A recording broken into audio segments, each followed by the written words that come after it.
Reynolds first came to Aussie screens as part of Two Guys, a Girl and a Pizza Place, in which he played one of the two guys, I assume. It's go time. Upgrading to the big screen with his role as Van Wilder, Ryan was soon fighting evil with the X-Men and marrying for convenience in The Proposal. What is that? I'm sorry. What is it? It's the morning. With a love life almost as dramatic as his CV, Ryan doesn't do things by halves. And after making the Green Lantern his own, he went looking for his biggest role yet. And he's found it in Deadpool. Daddy needs to express some rage. The 8th instalment in the X-Men series, Deadpool has Ryan out front and it's looking hardcore and hilarious. Oh, you are hard to look at. Like a testicle with teeth. Please welcome Ryan Reynolds. Thank you. No, thank you. Thank you very much. Thank you for joining us. We're very excited about Deadpool. We're excited about speaking to you, but this film has been a very long time coming. It's been a while, you know. I mean, most movies don't spend 11 years or so in development, so this is one of those unusual ones that finally found its way. This doesn't seem like a normal superhero film, though, judging by the poster, which I think we have the first look at. Here it is. Oh, this, yes. Badass. Can I just say, there is a lot of ass in that. Yeah. You're being a bit cheeky here, aren't you? There's a, well done. Yes, there is a Can little. I point out, that was not an intended pun. Yes, it was. Come on. Come on, you could not. Your subconscious intended that pun fully. It's all about punnery. The bunnery there. Oh, that joke. Yes, we have. That is our very coy, very cute Deadpool poster that we're revealing today with you guys for the first time ever. Ryan, you've done something quietly scandalous here, though, which I think needs to be called out. You have been Green Lantern from the DC Comics universe, and now you're in the Marvel. I mean, this is worlds colliding, man. This is like playing for the Yankees and then saying, "No, bugger that, I'm going to the Jets." Sorry, the Mets. There is some truth to that. You're very, and by the way, well done on your U.S. sports metaphors. Thank you very much. I think you should pat yourself on the back for that. Ryan, the stunts look incredible in this film. Have you ever been injured, either making this film or any of your movies? You know something? It's this is something that a lot of people don't talk about. But you get your ass kicked a little bit. You know, I've broken my neck. I've broken both my shoulders. I've severed tendons. I've done all. You know, yeah. You get beat up. Actually, it's sort of shocking how much. You know, particularly this day and age, because everything is done in such close up, and the cameras are so advanced and so sophisticated. You just can tell it's a stunt guy. So. You do a lot of the stunts yourself. Are these injuries all from action films, or did you break your neck working with Helen Mirren in Woman in Gold? Break your neck doing something. I broke my neck on a movie called Safe House. Just stop. You're throwing this around like, you break your neck. You broke your neck?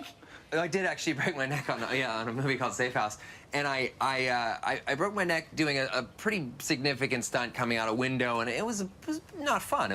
It sounds much worse than it is, but I had a lot of rehab and I had a little surgery, and we fixed it up. I'm better now. But you do these massive stunts where you jump off of cliffs and bridges and cars explode, all sorts of stuff, and you're fine. But then you do a scene where you're just like getting into a taxi and you somehow separate a shoulder or dislocate a patella tendon in your knee. It's a crazy thing. I don't know what's happening. Maybe that's getting older. I'm surprised you didn't do it skydiving, because I heard you had quite the talent for it until it all went horribly wrong. No. I never had a talent for skydiving. I think that's evidenced by almost every jump I ever made. Yeah, my friends, every time they did it, they just got more and more confident and more arrogant. And every time I did it, I got more and more scared, to the point where I really did consider wearing an adult diaper on the last jump that I did. And that must have had something to do with it, because I jumped out on my 13th jump and my chute came out all wrong for some reason. They call it a bag of garbage, and it does look a lot like a bag of garbage. It's doing nothing it's supposed to do. In fact, somehow my chute managed to just make me go faster in the air, not slower. So I had to cut away, and I pulled a reserve chute, and I landed in a cow pasture, and I was fine, but I never skydived. Once again, you know, chute doesn't go, yeah, broke my neck, yeah, all cool, yeah, just so you know. Yeah, I wish my wife was watching this. I sound very legendary right now, but no, it's not normally like that. Now, Ryan, we do need to take a quick break. We've got lots more to chat to you about, Blake and James, all that. Can you stay with us for 2 secs? Love to. Great, we'll be back with Ryan Reynolds.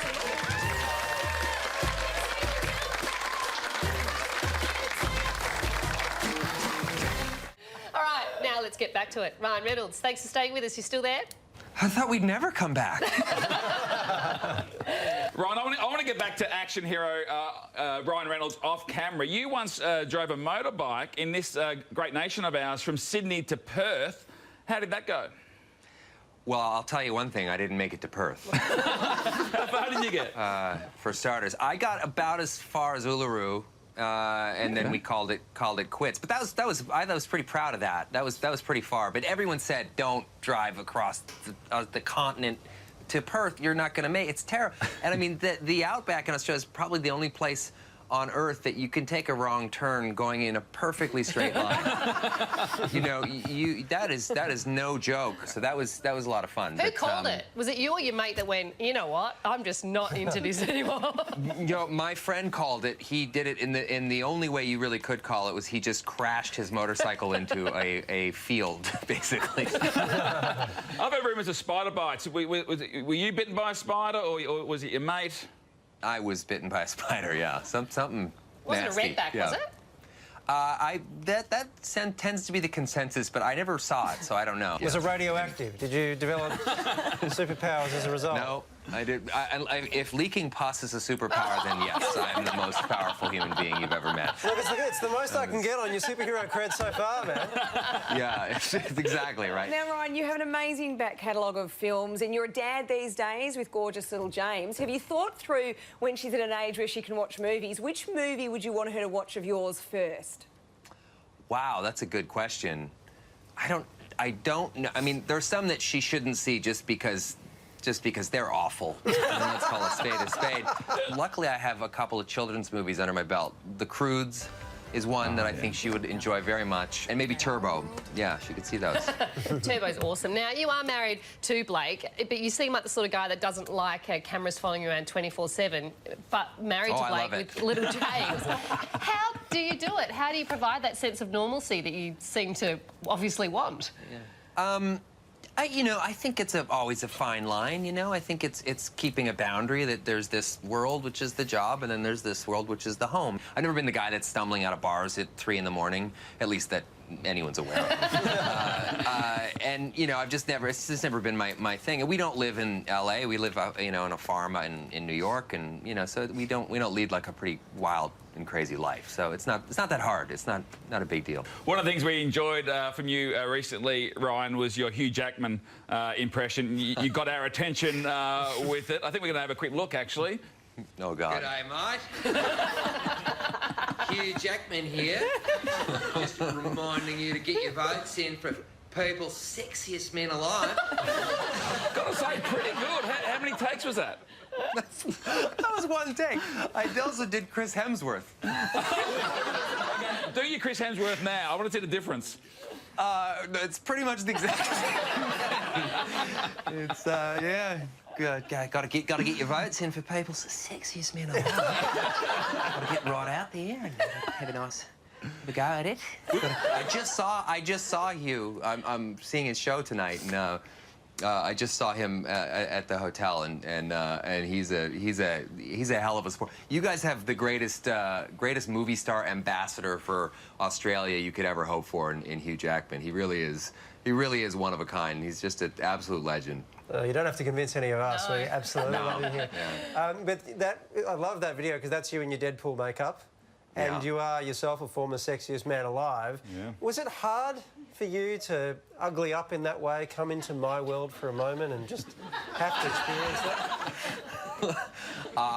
No, getting in the makeup's fun. It's sort of, you lose yourself, you lose all your inhibitions, and you know you can. I love wandering around the streets in it because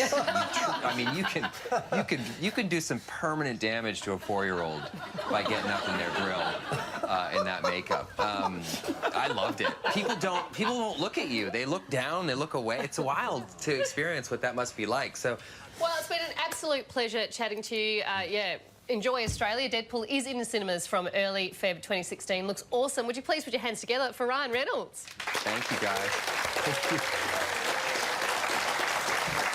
Shame the show has to end because I reckon I could talk to him for hours. Oh, definitely. That is the show, though, for tonight. Please thank Fifi Box. Up next. We'll see you tomorrow. Good night.